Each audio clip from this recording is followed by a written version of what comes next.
कि पहाड़ों से एक आवाज आई थी। ये कहानी दादी ने सुनाई थी। एक परी रहती थी बादलों में, एक लड़का गिना जाता था पागलों में। कहता था बादलों से कोई आने वाला है, जमीन पर उतरकर मेरी सांसों में समाने वाला है। उसे बिना देखे इजहार करता हूँ, कहता था मैं उसे खुद से भी ज्यादा प्यार करता हूँ। इतना सब सुनकर परी ने जमीन पर आने की ठानी।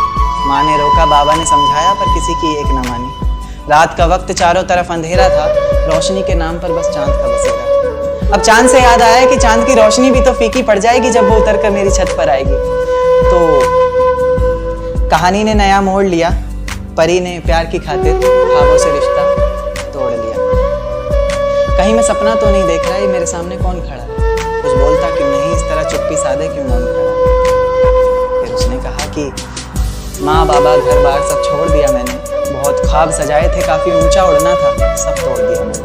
आज से मेरे किस्मत के ताले की चाबी तुम हो, बेचैन सी मेरी धड़कन की बेताबी तुम हो।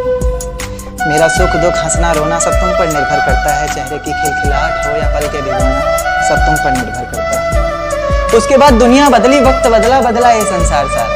प्यार की कस्में वादे झूठे निकले, झूठा निकला प्यार सारा। अब मोहब्बत से नहीं उसे गालियों से पुकारता, गालियों से बस नहीं चलता तो कभी हाथों से मारता। दर्द में कराती रोती बिलखती किसे पुकारती वो, अफसोस होता फैसले पर अपने जब भी शीशे में खुद को निहारती वो। उसकी कमियां निकालता है हर वक्त, कभी तो खुद को खोट दे। इतना ही गुस्सा भरा है तेरे अंदर, कभी तो खुद को चोट दे। मेरी ये नज्म सुनकर मोहब्बत से इंसाफ कर देना।